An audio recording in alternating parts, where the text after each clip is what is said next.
My knife is definitely not this sharp at home. Crushed it. I made that. For Myler Makes It today, we're here at Allagash Brewing Company to talk about their pilot program where I'm going to actually be getting to make my own beer from start to finish, really learning how they create a beer from concept to actually getting to taste it here at the brewery. Okay, everybody, for Myler Makes It today, we are here at Allagash. I have the senior R&D brewer, Patrick Chavanel, with me. Got it? You got it. Yeah. Okay, it's like the third time I've said this today and tried to attempt this. But we are here making a beer.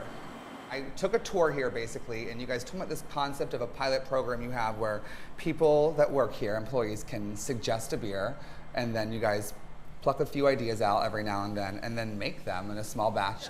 Yeah, pretty much. Pretty much all new beer innovation is generated by anyone who's willing to participate in this process at the brewery. So I think it's pretty special. My favorite thing, or at least like a bakery or a pastry or anything like baked good, I love a cranberry orange anything. So how do we get from that concept to actually making a beer? So did you not want to bring up the 50 other ideas you pitched that we denied? No, I'm just kidding.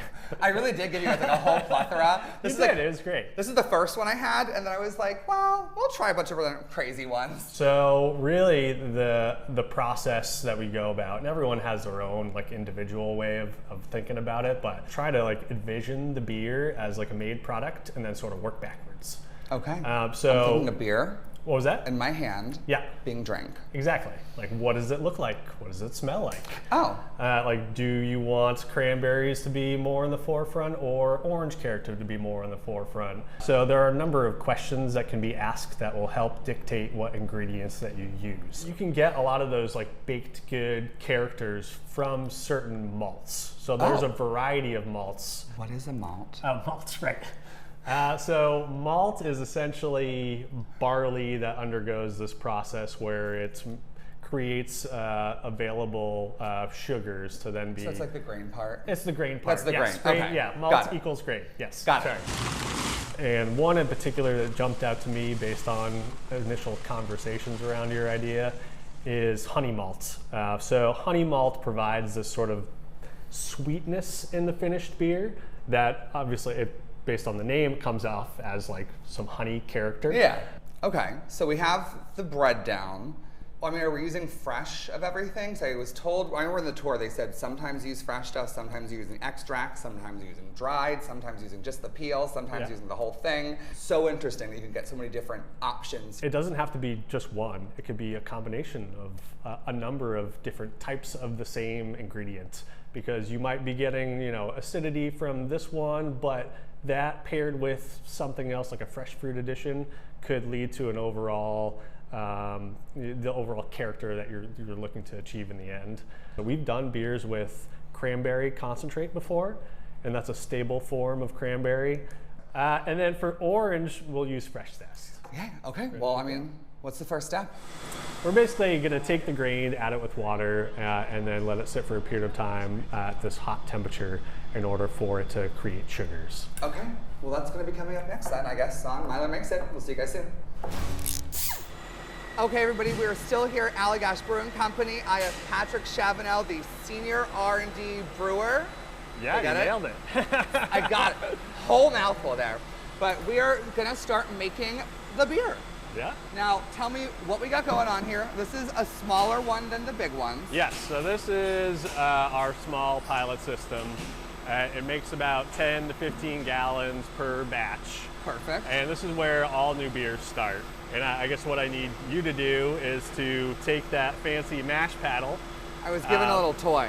Which, you know, there's a lot of history behind this thing now. We've had this thing for, I don't know, 15 plus years. Okay. I'm gonna open this valve right here so we have some water flowing in. Cool. So rain will be falling through here, and I guess what I need you to do is to essentially stir back and forth, make sure things are homogeneous, and that there are no large clumps of grain within the mash tun.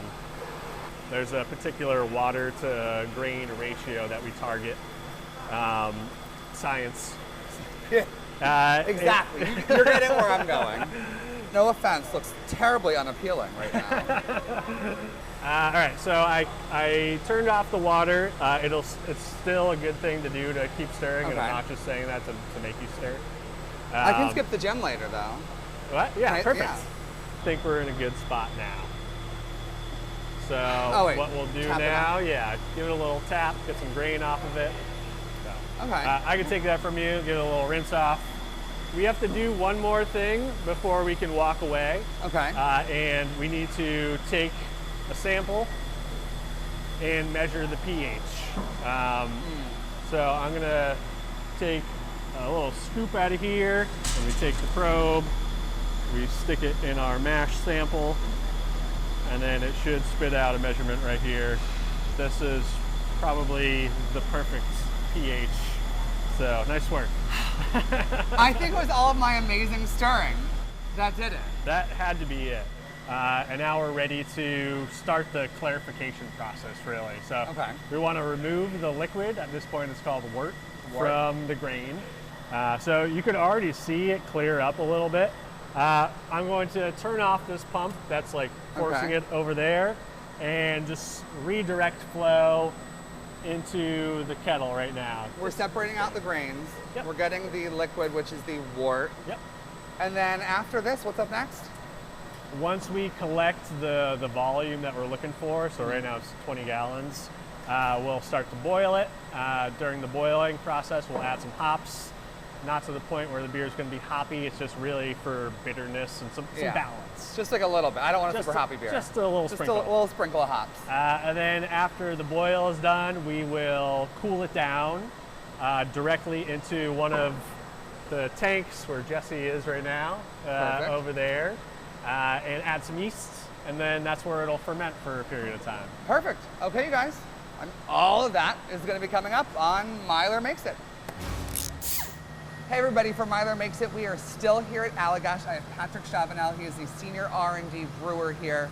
We just jumped 2 weeks into the future. So if our outfits look a little bit different, that's why. Patrick, what do we got here? Where are we? What's going on? Well, the beer, your beer, is done fermenting at this point. So we're at the stage that we want to add the fruit to it. Fruit to it, okay. And then we are doing a cranberry orange beer. Yes. So that's why we have oranges that I see. Sure. What else do we got here? We have some fresh oranges that we're going to hand zest. And then we have cranberries in the form of concentrate. Okay. So the concentrated form makes it a little easier for us to control the character that we're looking to get at in the finished beer. And cranberries are a tricky fruit in general, so that really encapsulates the essence of that fruit. And it's just a better way to add that sort of flavor. Yeah, I mean, I feel like when you eat a cranberry versus you eat it in something baked versus on things, all the different flavors, it's always different. Yeah. So this is consistency. Yes, for sure. Okay.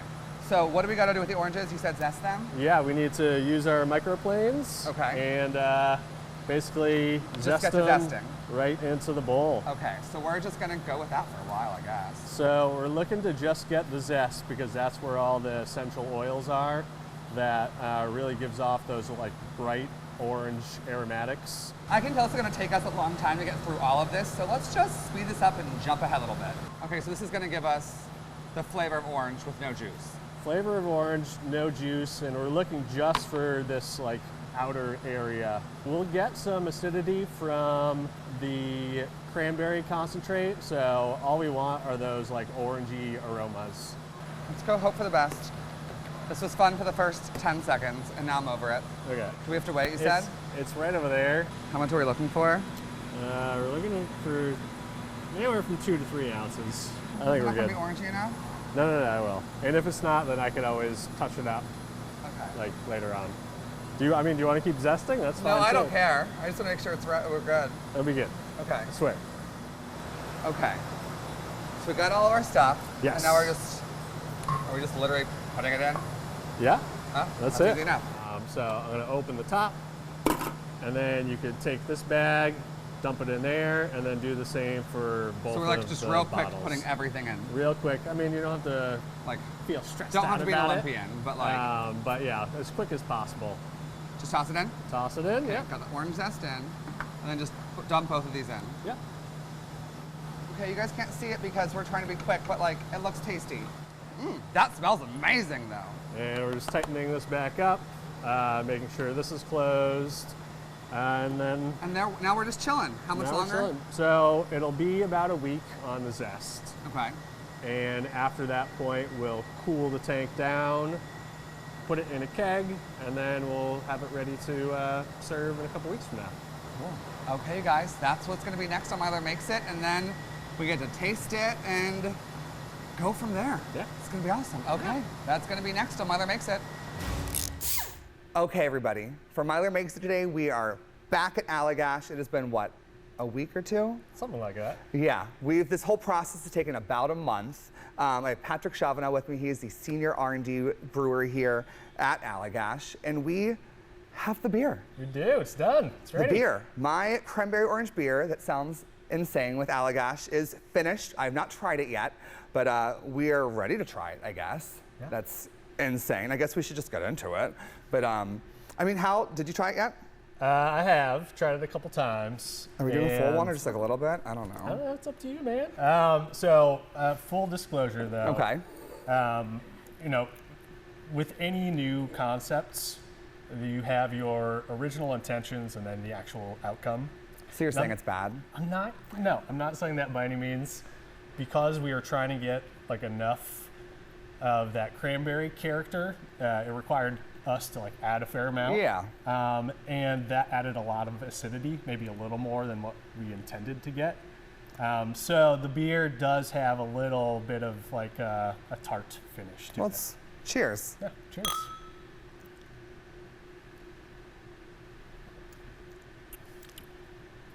It's good. Yeah, actually, I think it's No, really it's good. actually very good. I do like it. It's very smooth, which is what I wanted. Yeah. It's smooth, it's malty, it's not hoppy. Nope. Which is what I preferred. Oh, okay. But yeah, it's not, I don't think it's exactly what I intended, but I also don't know what I fully I mean, I don't think there's a way to fully know that.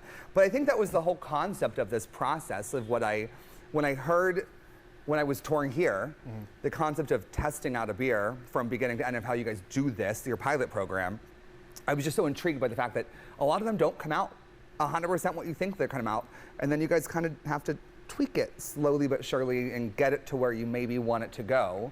Yeah, and it's not even just a lot. The majority aren't perfect from the version 1. So, I mean, the beer it's as still it is, delicious. I know. I actually, the more I drink this, the more I really enjoy it. And I think it's close. I think it might need some tweaks, but overall, I feel like it does hit on like the nice sweetness. Agreed. Orange is definitely there. You get some acid, some tartness from the cranberry. And I think it's like I have a much greater appreciation for all the work and all the different flavors in here because I saw each and every component that went into this glass. Yeah. And that's what you can taste more because I saw all of it go in. Like we zested those oranges, we put in the barley, honey malt. Yep. Yeah, we did all that ourselves. So like I have a much greater appreciation for all those different flavors because I know what they all were. Yeah, the end result is a really tasty beer that I'm stoked for us to pour in our tasting room. Same. Sure. And that you heard is correct.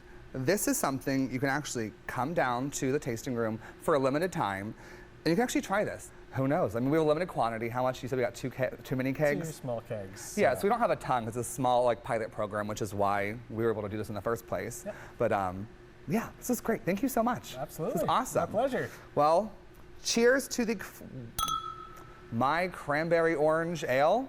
I think we're calling it. So best name ever. Cool. Well, we will see you guys in the next one. Thanks. Cheers. It really is good. Yeah, I do like it a lot.